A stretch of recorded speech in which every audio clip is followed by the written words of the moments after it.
Massive drama broke out today in Conor McGregor's court case, and it could now open the door to a whole new legal nightmare for the former UFC champion. Yesterday, McGregor's appeal against his guilty rape verdict officially began in court. His legal team claimed they had new evidence suggesting that the alleged victim was actually assaulted by her then-boyfriend, not McGregor, on the night in question. This evidence was backed by a couple who submitted sworn affidavits claiming they witnessed the assault. But just moments before today's hearing was about to begin, McGregor's lawyers made a stunning move. They requested that the evidence and the affidavits be withdrawn from the appeal, shocking the court and enraging the victim's legal team. The victim's attorneys immediately demanded a formal apology, saying she was re-traumatized by being dragged back into this case based on false or unreliable claims. The judge has now referred the matter to the Director of Public Prosecutions to determine if the couple committed perjury, which could lead to criminal charges. Even more significantly, McGregor himself may be investigated for subornation of perjury,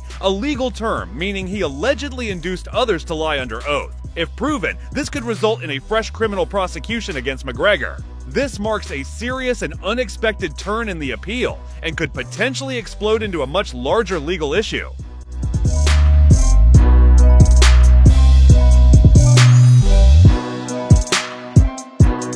So when I talked to Ilya, I was talking to him about his $2 million gym that he has in his house, and I go, well, man, now you might have money now after these 2 wins, but before I'm like, how do you have so much money?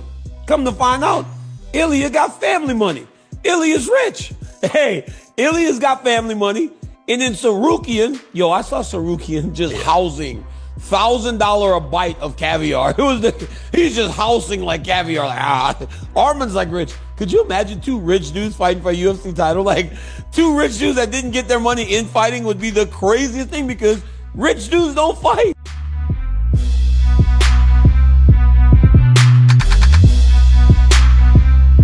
Ilia Topuria dominated Charles Oliveira every facet of the game. Charles went to the ground. Ilia Topuria passed his guard and crucified him. Who has showed all the facets of the game as well as he has and still put them away? Yeah, literally Charles Oliveira's head bounced off the canvas, bro. That's how cold his hands are. That's how heavy they are. Charles finishes a lot of guys because he just goes forward. You can't do that against Ilia Topuria. Probably one of the most well-balanced mixed martial artists I've seen. He brings in Paddy Pimblett inside the cage. Will Dana White give Ilia Topuria the rightful #1 contender? I tell you what, Kamaru, I don't know if he does that with a guy like Arman Sarukian, a guy that can wrestle. Ooh, you know what I'm saying? Look at you, flip-flopping ass, huh? Am I wrong? Huh? Did you not just call him the pound for pound #1? I did. Not saying that. Not saying that he won't beat him. But I'm not saying that he won't beat him. But what I'm saying is, Arman he's a competitor, bro.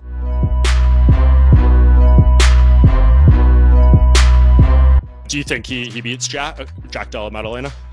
I think we'll find out first, second round how much trouble he has getting him down. I think if he gets those takedowns, he's gonna get the win. If Jack can stop those takedowns, which he does have good takedown defense, I think the boxing and the size could wear on Islam and give him some problems. But his striking's, awkward and different. You have to worry so much about the takedown. You can't plant your feet and throw off those number combinations and really rip and sit on your punches, because he's going to change levels. So it changes the way you fight. Well, for me, it did. I'm speaking from experience. So we'll see how Jack approaches and how Jack executes out there. But if you're worried about takedowns, your shots are different. You're not sitting on everything and standing in front of the guy. You're trying to move and be light on your feet. I think the first 2 rounds will tell us how this fight's going to go.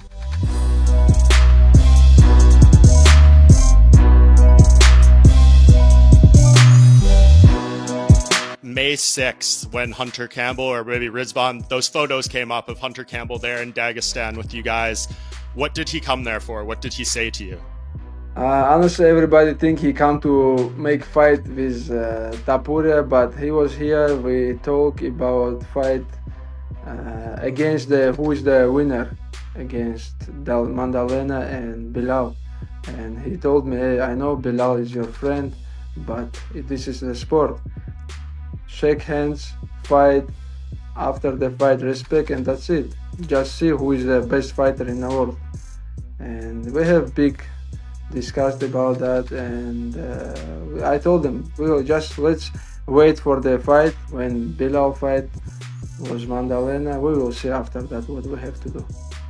and because they really want after the fight, right after the fight was in Los Angeles. Hunter come to my locker room and told me, now it's the good time. Any day when you want to move up, you have the opportunity, just tell us.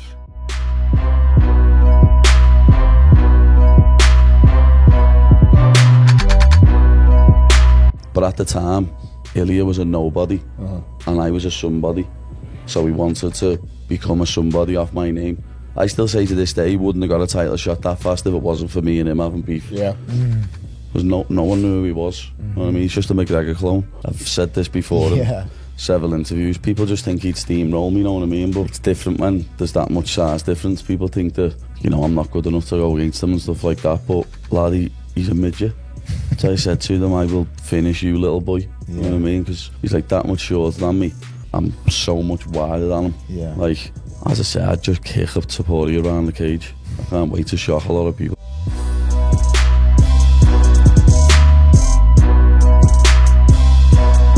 I'm just can't wait to go there and to show like who's the Arman Tsarukyan and why I'm #1 contender, and that day I'm gonna be a world champion. So it's not just wrestling. I'm a well-rounded fighter, and I'm not gonna just try to wrestle him. I'm gonna strike him. I'm gonna kick him. I'm gonna up kick him, and and like try to do. But yeah, obviously I'm not gonna try to box him. I'm gonna try to do like a real MMA fight, to show him wrestling, to punch him wrestling, to show him wrestling, to kick him, and like clinch work.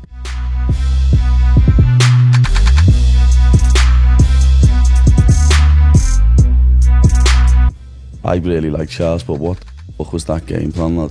You know what I mean? Stand in front of him and get punched in the face. Yeah. Dude. First 20 seconds he did a little bit, teeped him, leg kicked, and I was thinking, we could be in for a tough night for Topuria, and then Charles got it once and just started swinging with him.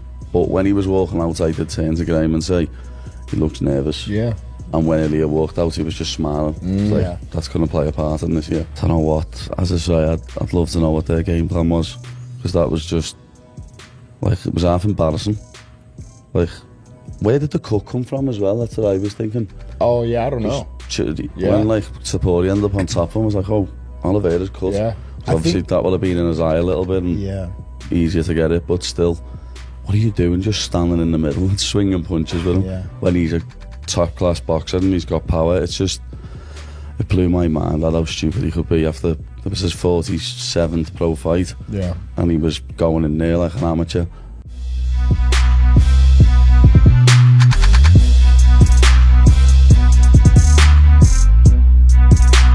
There's something sat next to me on the table here, which is this belt. It's very, very heavy. I know this is just a replica, but you do have the real one at home. And the reason why you only bought me the replica instead of the real thing is because the real thing costs a lot of money, apparently. Apparently. So I heard rumors online that the real thing actually costs about 300 grand. Yeah. And you have to sign a contract when you receive this belt that if you lose it, then you have to personally pay. If it goes missing, I'm paying for it, so hopefully that won't that won't happen. But it's in a very safe spot, so it won't go missing. I'm not going to ask you where you keep it because there's people listening, but it's just, what are these flags around it? I've actually never seen one before, so I'm not too sure. I know this bit here, the side. Yeah. So these little these stones, whatever they are, you get one of those. They're different, so they're all, I think on the real one, the diamonds, and this is is it a ruby or something? A ruby, it looks like him. You get a ruby when you defend it. So I defended it once, so I got one. And then obviously that fills up the more you do it. Oh, so if you defend it 1, 2, 3, 4, 5, 6, 7 times, it's going to be all It'll be 8 full. rubies. Yeah. Okay. And what does that say there? It says UFC 304 Edwards versus Muhammad 2. My personal one has my name on it and the proper details, but because this is a replica. That if you lose it, then you have to personally pay. If it goes missing, I'm paying for it, so hopefully that won't that won't happen. Daddy,